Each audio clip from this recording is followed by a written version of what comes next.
Passover has many names, and among them is the night of questions, when we engage in much more than the traditional farkashas, the manishtana, the four questions, recited by the youngest at our Seder table.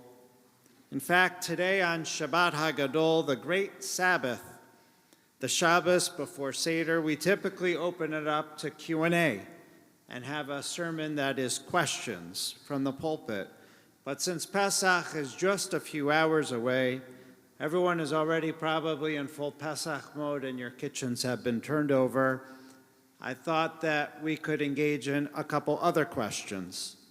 And in fact, you might know in our tradition, today is supposed to be the longest sermon of the year.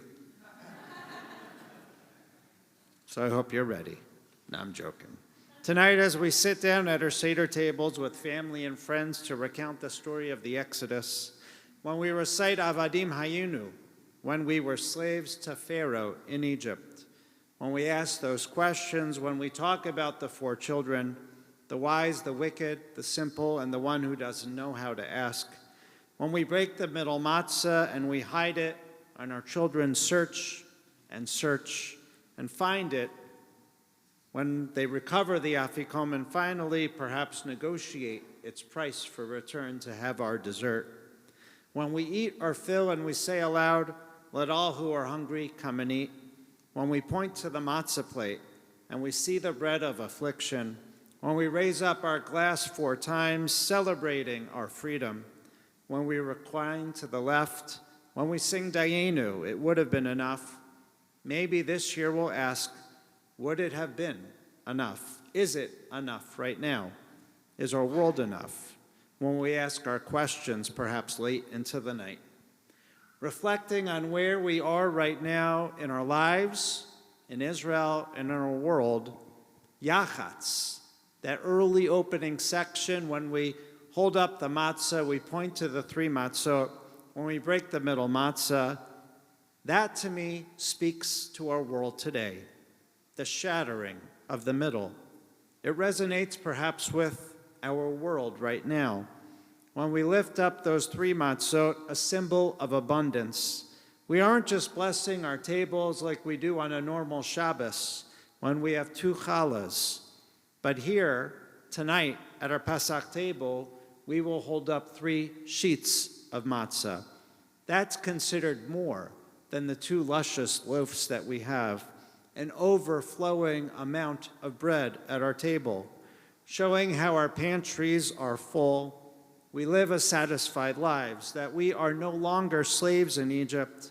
We know when our next meal will come, that we have so much, even before we start eating. And then we hold up that middle piece and we break it, showing our generosity, our ability to share and break bread with others, to give generously. Or perhaps we break the middle matzah to remove something from our seeming abundance, to remind us of the paradox of the matzah that is both the bread of freedom, but also the bread of affliction, the bread of poverty. Perhaps we break and hide that middle matzah to remind us when our ancestors had meager rations as slaves in Egypt, or perhaps during the Shoah, when they would hide the little food that they had, save it, eating only a bite at a time. Deprived, they would hold on to it, making it last as long as they could, not knowing where they would find their next meal. And when we break the middle matzah, some say that we can hear redemption. You actually can hear the splitting of the sea, but we also perhaps hear shackles, the chains that bind us, bind others, and hear the brokenness and the shattering of our society. And perhaps when we sit at our Seder table, we'll ask these 4 questions instead of the traditional ones. What parts of our world are shattered? How can we walk through a broken world? What have we felt that our own personal world has crashed? Do we know someone who has put a broken life back together? And how can we do this together?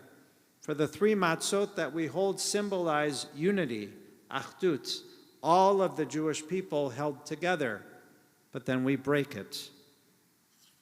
Dr. Erica Brown, in her Haggadah Seder talk, writes that questions that lie at the heart of redemption allow us to ask us about the future and learn how to change it. Moses asks a question at the burning bush, and that begins the story of our redemption. And what about children? Why do we put the questions in the mouth of children? Because they are our future. They are our redemption. And then she recounts a teaching from Rabbi Shlomo Carlebach. The Kuznetzer Maggid teaches about yachatz, the breaking of the middle matzah, that our world is so broken, but our children can make the world whole again. We break that matzah, the small piece.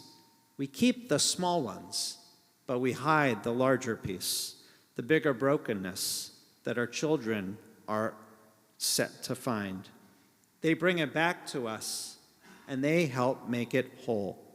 Our children, they are the ones that take away the brokenness from this world. What can we do for our children? For we don't want them to grow up in a broken world. This year is a year and a half since October 7th, almost exactly to the date. This is a different night, a different Seder.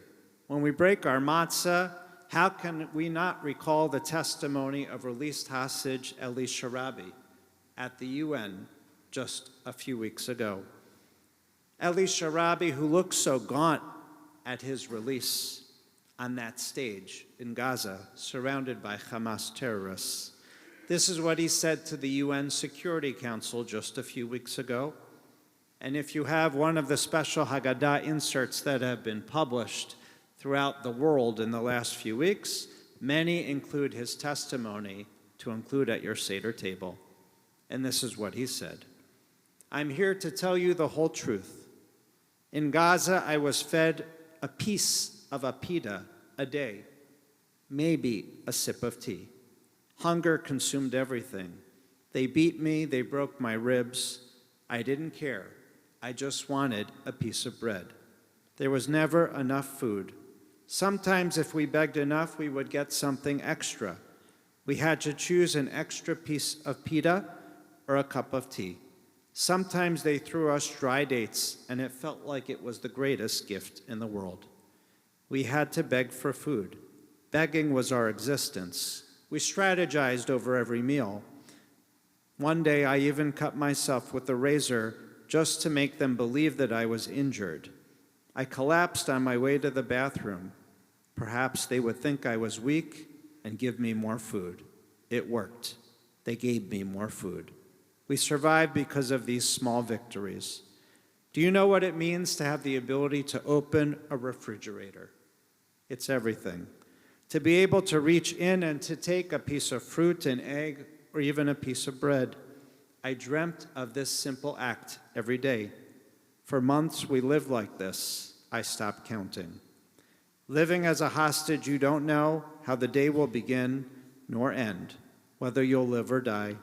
At any moment they could beat you, any moment kill you. We wake up every day, don't know when you will be able to eat.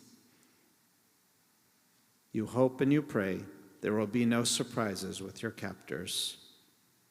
Again, when we break that middle matzah, is it abundance or is it hunger? Is it what we have or what we don't have? And we learn about the hostages who even observed Pesach while in captivity last year in Gaza. Released hostage Agam Berger wrote this week. Leary Albag and I marked Passover together in Gaza. We were held in a small room with no light. We did what we could to set the holiday mood. We cleaned the room. We adorned a table with napkins and other small decorations made from scraps of paper that were on the floor. As a surprise, Leary wrote for us a makeshift Passover Haggadah, the text that recounts our ancestors' journey out of slavery. Throughout captivity, we were moved from tunnel to apartment. On Pesach, we heard that people had set us a table in Hostage Square in Tel Aviv. Leary could hear her mother's voice on the radio. We cried, then sat down to eat our own bread of affliction, the Haggadah's description of the matzah of our forefathers. Our corn-flour pitas united us with them. In every generation, the Haggadah tells us, we must see ourselves as though we were slaves in Egypt and we were redeemed. My faith tells me that God saved us more than 3,000 years ago from slavery, and again, I would be saved. How are we going to remember the hostages, honor the hostages, and work to release the hostages tonight as we sit at our Seder with our families? This week on Dan Senor's weekly podcast, Call Me Back, he recorded a conversation with Rachel Goldberg, the mother of Hirsch Goldberg, Poland. And this is what Rachel teaches. We all have an obligation to beat ourselves up at the Pesach Seder, because Passover is a commemoration of leaving the worst form of bondage and slavery that we ever experienced.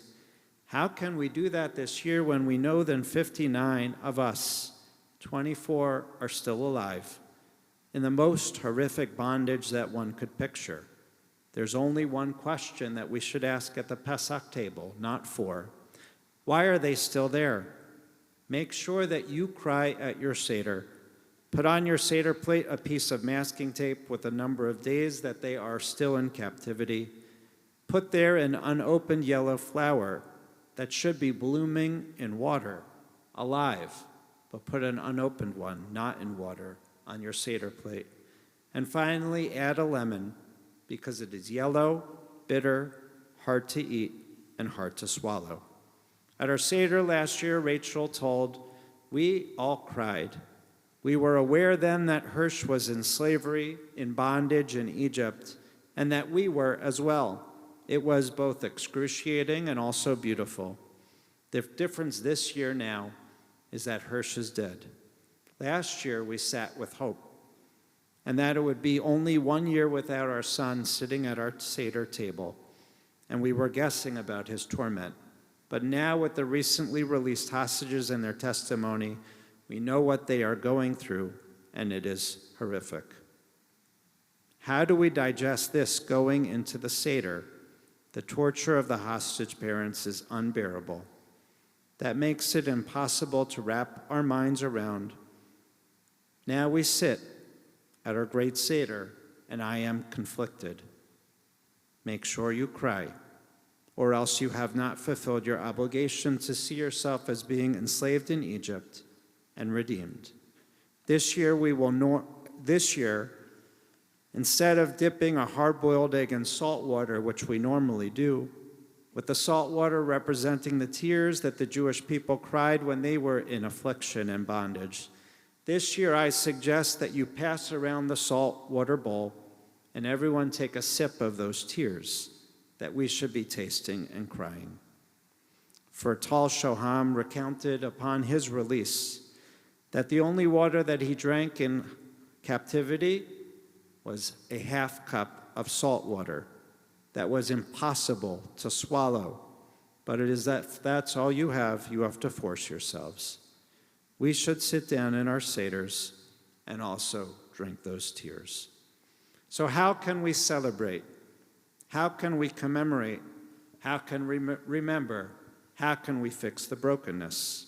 How can we search for the afikomen? How can we find those who are missing? Rachel teaches us to place a lemon on our Seder plate. The bright yellow fruit, like the ribbons tied in remembrance of the hostages, do represent hope and also bitterness. May the sharp bite of the lemon sharpen our resolve, kindle our unrelenting desire to see them home, a pledge that their bitterness is ours, an act of solidarity. I don't mean to be a downer, I'm sorry, going into a joyous holiday. But that's sort of where some of us are, and a part of all of us. Rachel Goldberg ends with this in the podcast episode. I want everyone to have a meaningful Pesach. Passover has another name, Chag HaCherut, the festival of freedom. There is still time. May it happen in the blink of an eye. When there is a will, it can happen. Let's figure out what is our why, and we figure that out, we'll find out the how. May it be the will that all the hostages come home at our Seder table. When we make our 4 toasts, v'hotzeti, that God should bring them out, v'hitzalti, that God should save them, v'ga'alti, that God will redeem them, v'lakachti, that God will take them. There's a 5th toast. We put a 5th cup at our Seder table. We call it the cup of Elijah, that redemption is still yet to come. And that is v'heveti, and I will bring them to the land of Israel. May they merit to return home to their warm embrace of their families, healthy and whole. And may we merit to receive them b'simcha, with joy, a joy that transcends all, so that we can all say, L'shana haba'a b'Yerushalayim, next year, free in Jerusalem. Shabbat Shalom.